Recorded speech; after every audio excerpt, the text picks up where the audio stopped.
There is a trend that I'm starting to notice in this new era of boxing.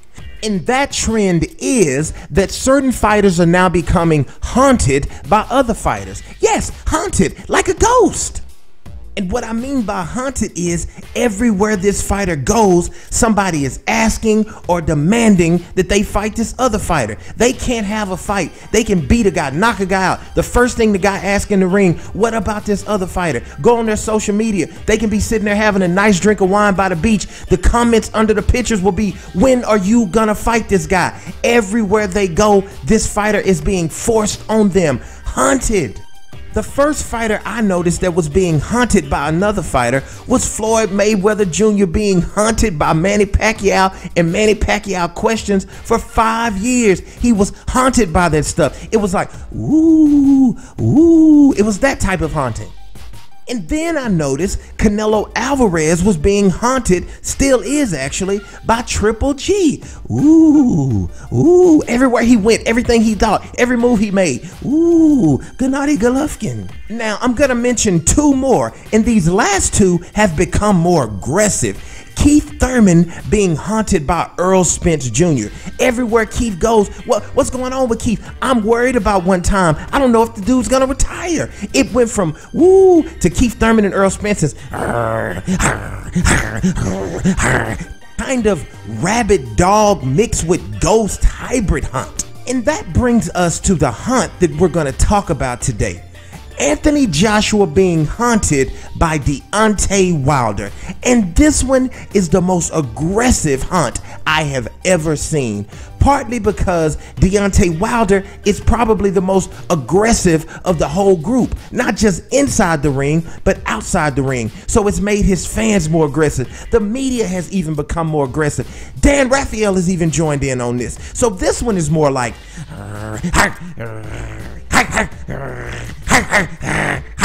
this one is a rabid dog with rabies, with bloody teeth and fangs, ghost hybrid hunt. And one thing I've noticed when these hunts happen is that there are two very distinct type of fans that emerge. There are two types of fans. The first type of fan actually wants to see his fighter fight the other fighter that is hunting him. He wants his fighter to handle that business. And the other fan that emerges in this situation is a fan who likes to act like, he likes to portray, he likes to put up this front that he really wants to see his fighter fight the fighter that's hunting him. But in actuality, that's just a front. That's just a facade. Because when you get behind it, when you get down to the nitty gritty, if you don't mind, you learn that the last thing this fan really wants is for his fighter to get in the ring with the fighter that's hunting him. You know how I know? Because I was once that fan. So y'all know we gotta talk about it. Buckle up your seatbelts, because this is gonna be a good one. Today's video: how to tell when someone does not want AJ, Anthony Joshua, to fight Deontay Wilder. Y'all know what it is. Amazing Combat Sports. Let's go, man. Amazing Combat Sports. Sports and laughs. It's all love. Ow! What is up, all my people? It's your boy, Amazing Eric, and I'm back here live with another hot and juicy video for you. But I want to start this video out by saying a huge thank you to all of you guys. I just checked the numbers, and in 126 videos, we're still a brand new channel. I still feel like a baby at this thing. Literally, I still feel like a rookie doing this YouTube thing. But at 126 videos, we have already broken, thanks to you guys, the 1,000 subscriber mark. That's right, major props to you guys. 1,087 subscribers at the time of me recording this. And I know that number is so small with all the big channels out there, but to me, just getting started, already being over 1,000, I want to say thank you guys so much. Very appreciative of every time you take a listen, every time you subscribe to a video. Now let's push it to 2,000. Okay, let's jump right into this. How to tell if someone does not want Anthony Joshua to fight Deontay Wilder. The first thing I want to say right now, I need to be very clear here. Hear me now. This video is not about the two fighters themselves. In other words, this video is not about whether or not Anthony Joshua himself wants to fight Deontay Wilder, or if Deontay Wilder himself wants to fight Anthony Joshua. Not even about Eddie Hearn or Heyman or the promoters. No, I'm talking about the fans. I'm talking about me. I'm talking about you, us. So please don't come into the comment section saying, no, you're wrong. AJ said this, blah, blah, blah, blah. Deontay said, no, I'm not talking about that. I'm talking directly about the fans. And honestly speaking, maybe some of these things we're going to point out are going to fit some Deontay Wilder fans, you know, too. So the title could be interchanged, just however you see it. The title in your eyes could be How to Tell If Someone Does Not Want Deontay Wilder to Fight Anthony Joshua. Okay, the first way you can tell that you don't want Anthony Joshua to fight Deontay Wilder: you stop being a fan and you become a promoter. Y'all know what I'm talking about. You stop being a fan, because that's really what you are. You're not a promoter. Eddie Hearn is the promoter. Al Heyman is the promoter. Lou DiBella is the promoter. You're not the promoter. You stop being a fan and you become a promoter. Do you guys remember in the intro when I told you that I was once that fan? When these two guys right here on your screen, Manny Pacquiao and Floyd Mayweather, when they had their 5-year saga, I went through all these symptoms. I'm not gonna lie to you guys. I look back on it now. I was pro Mayweather at this time, and I would tell anybody who would listen, I can't wait for Floyd to knock out Manny. Floyd's gonna beat Manny easy. Manny is easy work. And then something funny happened. Floyd had just knocked out Ricky Hatton in the 10th round with a check left hook. Manny Pacquiao then comes through, gets ready to fight Ricky Hatton. I'm thinking it's going to be a good fight. I'm thinking Pacquiao might even lose. Ricky Hatton gets slept, knocked out by Manny Pacquiao in the 2nd round. I'm talking about flatline. I'm talking about deep, deep, deep, deep. And something really funny happened to me at that time. I became a promoter.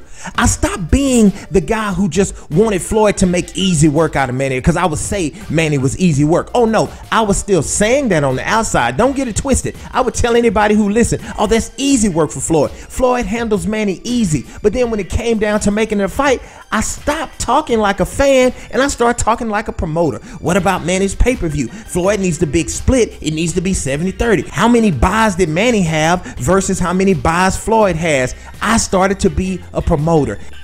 Now ask yourself this, search yourself. I don't know you, only you know what you truly think and what you truly feel. But ask yourself this, are you talking more like a fan, or have you started to talk more like Eddie Hearn? Now see, I'm not even mad at Eddie Hearn, because he's just really being a promoter. He has this huge investment, he has this huge money maker in Anthony Joshua, and he's just trying to keep that train rolling for as long as he possibly can. He's a promoter, that's his job. But what about you as the fan?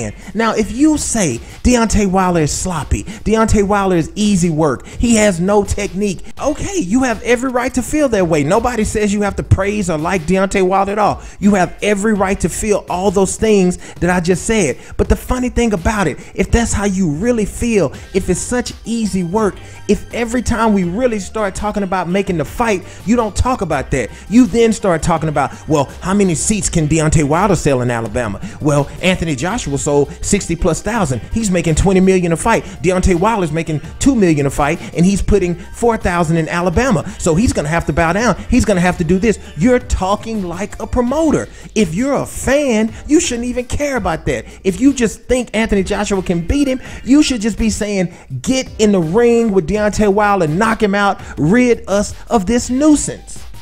And again, your Manny Amazing Eric is not criticizing you. I've been there. I've done the same thing. If I thought Manny Pacquiao was so easy for Floyd Mayweather after he knocked out Ricky Hatton, why didn't I just start saying, Floyd, get in the ring with Manny now? Why did I start talking about splits? Why did I start talking about pay-per-view buys? Think about that thing.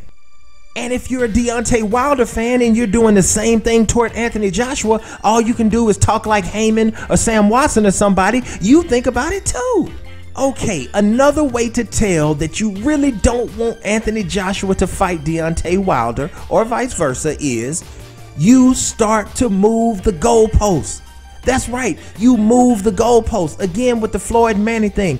All I said is he needs to prove something against Ricky Hatton. If he beats Ricky Hatton, then I'll take him serious and Floyd needs to get in the ring. As soon as he flatlined Ricky Hatton, guess what I did? I moved the goalpost. Well, Ricky Hatton had already been beaten by Floyd. Ricky Hatton is damaged goods now. Floyd already knocked him out. I moved the goalpost. The Deontay Wilder, Anthony Joshua saga. If you ran around here saying Deontay Wilder was scared to fight Luis Ortiz, then Deontay Wilder goes in and in a great back and forth type of fight stops Luis Ortiz. Props to Luis Ortiz for that night. Bro, you put up a great fight. Your daughter, your family should be proud of you. But Deontay Wilder stops him. And immediately after that fight, now he has to fight Dillian Whyte. Yes, Dillian Whyte. Now we're not even talking about Ortiz anymore. Now it's all about Dillian Whyte. He has to fight Dillian Whyte and beat him just to prove to you he is worthy. Just the fact that he's worthy to even grace the ring with Anthony Joshua. Forget about Ortiz. Now it's all about Dillian Whyte. You know what you're doing? You're moving the goalpost. I've been there. If you're doing that, ask yourself a question. Do you really want Anthony Joshua to fight Deontay Wilder? Because guess what? I'm keeping it real with you. You're not acting like it. Vice versa. If you're doing the same sort of things for Anthony Joshua, if you're moving his goalposts, do you really want Anthony Joshua to fight Deontay Wilder? Think about that thing.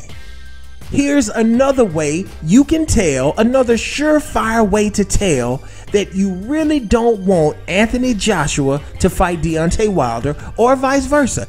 You really hope some other guy beats him before he gets to your guy. So much so that you become a fan of whoever he's fighting. Going back again to the whole Mayweather-Pacquiao saga. After he beat Ricky Hatton, I really wanted someone to beat Manny Pacquiao so bad before he got to Floyd Mayweather. I became a fan. I remember when he was going against Cotto. This was kind of funny because I've always been a fan of Miguel Cotto. I've always been like Miguel Cotto. But when Miguel Cotto got ready to fight Manny Pacquiao, I was a fan of Cotto then. I was calling his name just like Michael Buffer. Miguel and Hell Cotto.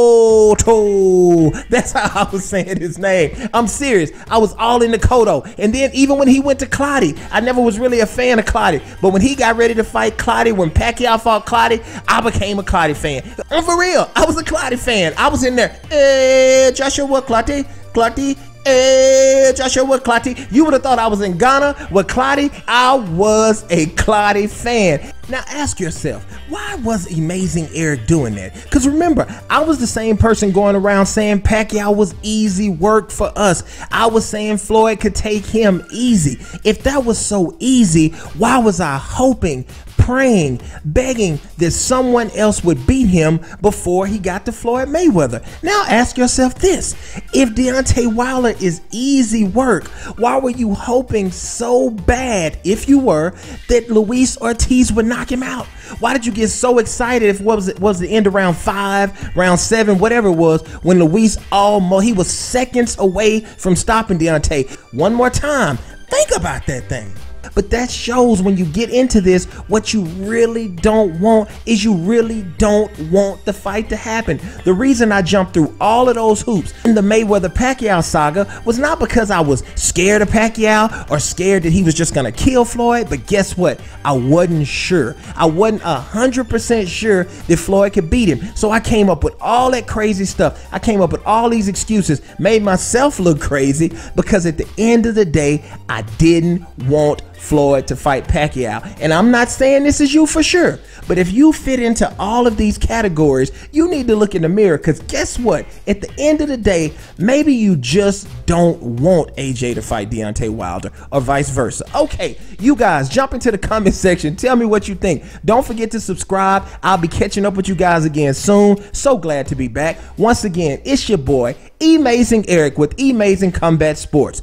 Peace.